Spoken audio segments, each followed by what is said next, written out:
Hi, beautiful people. How are ya? I hope you're having a great day.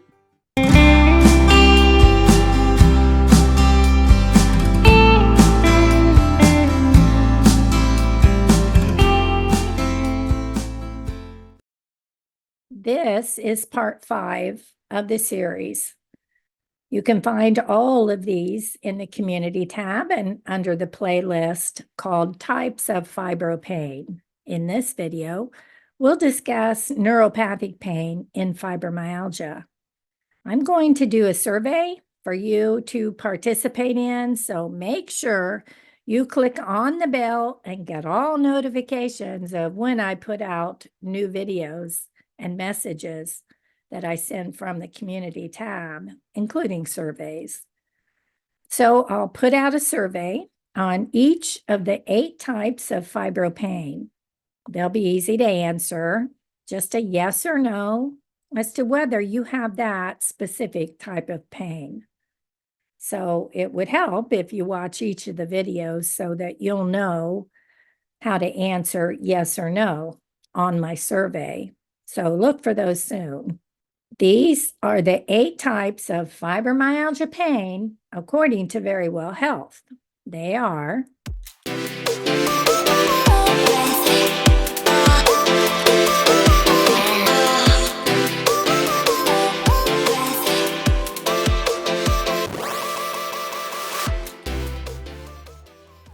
Let me start this topic this way. I was very excited and surprised that neuropathic pain would be on the list of the type of pain that we suffer with.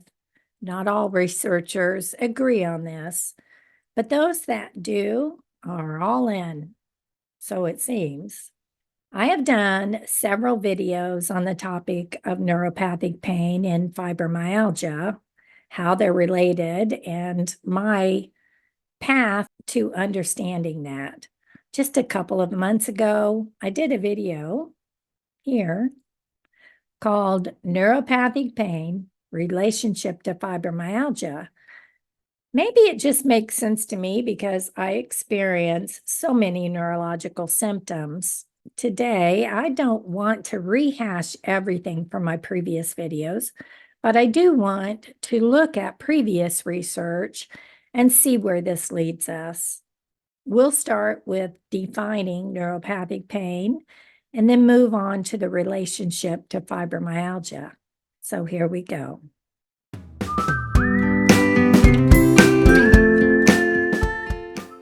Neuropathic pain, or nerve pain, is pain caused by damage to nerves or nerve dysfunction in the peripheral or central nervous system.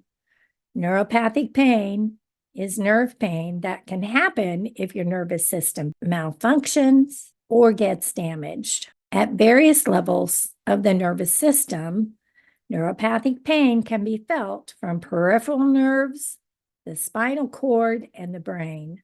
The definition by the IASP is pain caused by a lesion or disease of the somatosensory system, end quote. The somatosensory system allows for the perception of touch, pressure, pain, temperature, position, movement, and vibration.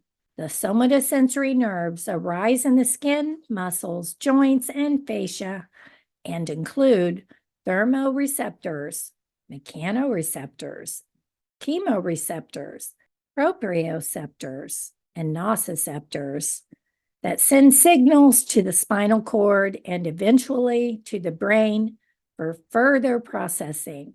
Most sensory processes involve a thalamic nucleus receiving a sensory signal that is then directed to the cerebral cortex, unquote.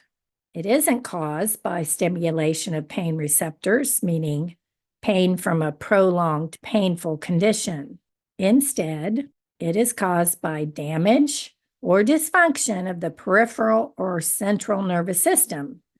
Therefore, neuropathic pain is a broad range of clinical conditions that can be categorized anatomically, like peripheral versus central, and etiologically, like degenerative, traumatic, infectious, metabolic, or toxic. Pain can come from peripheral nerves, meaning nerves outside the brain and spinal cord, or the central nervous system, meaning the spinal cord and brain. The spinal cord and brain make up the central nervous system, and the peripheral nerves spread throughout the rest of the body to our organs, arms, legs, fingers, and toes. Furthermore, the peripheral nervous system is subdivided into two branches, the somatic and autonomic nervous systems.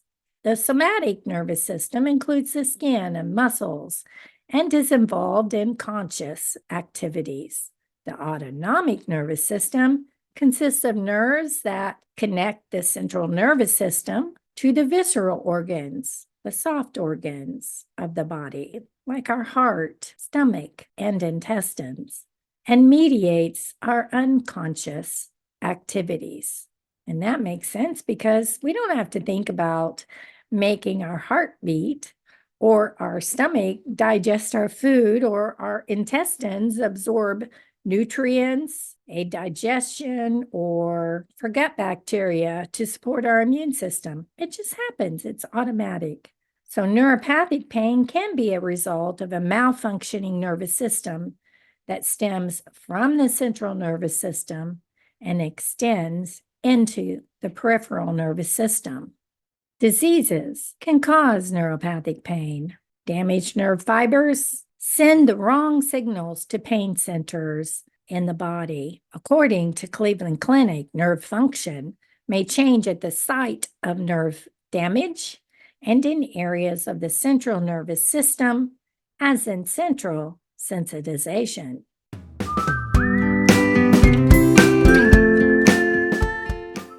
Neuropathic pain symptoms may include one or more of the following: spontaneous pain like burning, stabbing, or electric shock-like pain, tingling, numbness, or a pins and needles feeling. These are called paresthesias.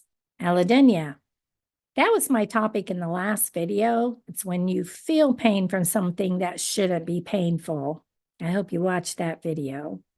Hyperalgesia is another symptom of neuropathic pain, and this was my first video that I did on the series, so I hope you watched that one too. But there's a symptom that I have never gone over. It's called hypoalgesia.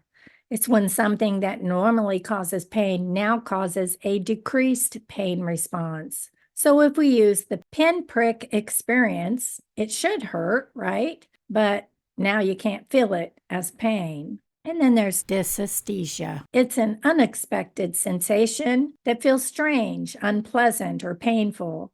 An example of this in fibromyalgia would be the feeling of being bloated. It's unpleasant. Or headaches that feel like migraines, even though neurological investigations remain negative. Or maybe you're feeling dizzy or you have dry mouth. These are uncomfortable experiences, but there isn't an explanation for those either if you don't have the disorders that coincide with them. Or maybe you have scalp dysesthesia, whereby your scalp itches or stings or burns, and there isn't an objective finding for that either. And it looks fairly normal. I remember having my rheumatologist look at my scalp because it itched so badly. I mean, it was terrible. And I had her take a look. I think she thought I had head lice, so she was looking for that. And she said, no, it looks fine. It's a little red, like you've been scratching it, but it looks fine. After that, I started using a special shampoo to help me. And lastly, patients with neuropathic pain may experience insomnia, meaning sleep difficulty. Patients may also experience emotional stress from disturbed sleep and pain. Any of these neuropathic pain symptoms may come and go, or they may linger.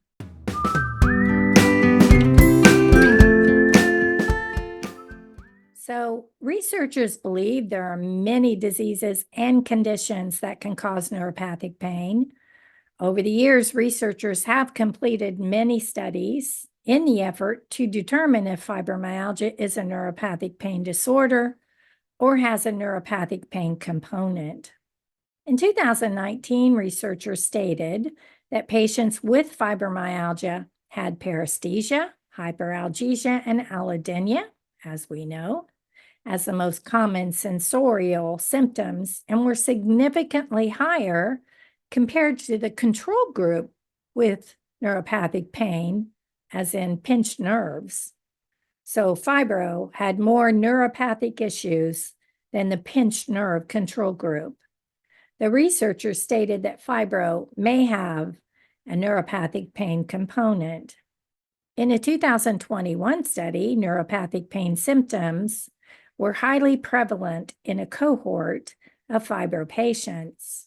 In that cohort were 854 patients, and 62.4% with fibro indicated severe neuropathic pain.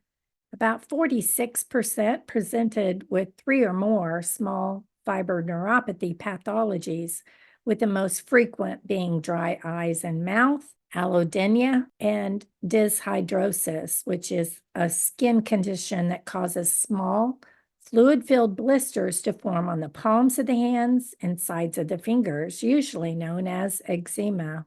In another 2021 study, researcher Martinez Lavin stated that psychological distress, physical trauma, and autoimmunity are well-established fibromyalgia drivers.